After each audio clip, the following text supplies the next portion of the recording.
For our ME307 project, we used a 4-bar linkage with a driver diad powered by a motor that used a 4-to-1 gear train ratio. To open the can, we used a motor that wound up a steel cable with a hook on the end. We also used Arduino microprocessor to power the motors and coded the algorithms with it. To start our machine, the only user input that's needed is to place the can inside the can holder and align the hook on the tab. Once these light sensors inside the can holder are detected, the Arduino will tell the motor to tension the steel cable for 15 seconds.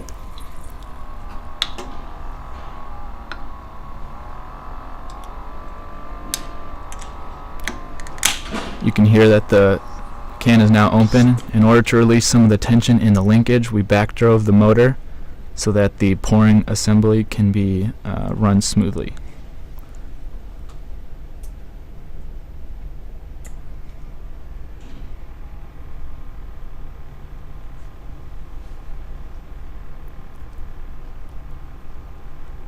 The motor is now going to pause the holder at a specified position and then continue to run back to the original starting position.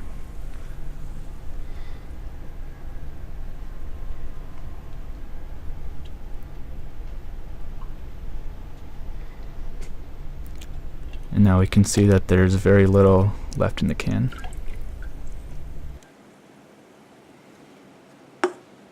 To activate the entire mechanism, a small light sensor was placed inside the can. When a can is placed into the can holder, the light will be cut off from the light sensor, and at a predetermined threshold, the light sensor will send a signal to the Arduino, which will then activate the rest of the pouring mechanism.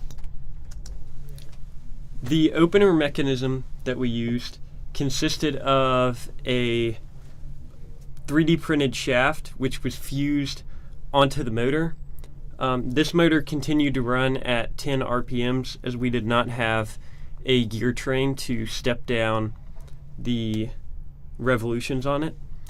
We had a wire connected to this shaft, which we used a safety pin to connect it as a failsafe for if there was too much tension in the wire, which we actually did use to prevent the machine from breaking on one occasion. The opener mechanism operates by twisting the wire around the rotating shaft, which then increases the tension in the opener as the wire wraps around the side of the board above the tack. The motor runs for 10 seconds in forward drive and then reverses for 10 seconds to reduce the tension. The pouring mechanism was operated using a gear train connected to the motor, which then connected to a driver diad and then a 4-bar linkage. The motor ran at 10 RPMs, with the gear train having a 4-to-1 ratio. The pinion had 20 teeth and the main gear had 80 teeth, with both of these having a diametral pitch of 32.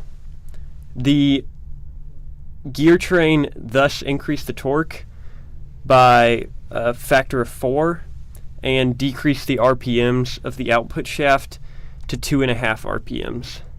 The gear train connected to the driver diad using an adhesive, which then the driver diad pushed the 4-bar linkage into the pouring position from the initial position at rest.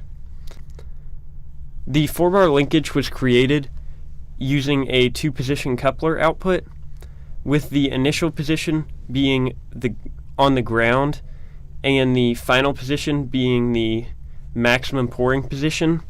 We stopped the pouring device before it reached its final position to keep the soda from pouring over the edge of the glass. After the head had died down, we continued pouring until all the soda came out of the can. So on the left here you can see the tracker app that we used to determine the starting and maximum pouring position of the can. On the right you can see the SolidWorks assembly that we made and simulated the realistic pouring motion of a real can of soda. You can see that these match up very closely, which shows that our synthesis design was very accurate in how we represented realistic can pouring motion. Here's the setup of the Arduino microprocessor control circuit. We have a switch that can be used to turn the unit on and off. In the event of, say, a failure or something going wrong, the switch can be used as a kill switch and it will immediately shut off the motors and the relay to prevent any further damage happening to the system. The green light indicates when the light sensor has been activated by the can being placed inside the can holder. Once this light has been activated, the microprocessor will then begin the stages to run the motors. The relay was used to control the motors. 2 relays were used for the tensioner motor to open the can. The use of both relays allows us to both forward drive and back drive the motor by just switching the relays. A 3rd relay was used for the pour mechanism motor. We only needed to use 1 relay for this motor because it is only turning in one direction. There was no need to back drive this motor. The can opening mechanism that we used was not our initial plan for the opener, but we had to do so because of some design problems encountered with the with the opening mechanism. The opening mechanism that we created initially is shown in the pictures, and the main problems with it were that we used a 3-position coupler output, but the positions were not achievable because of the lip of the can, and that edge to come across was too severe from the flat position that we needed to reach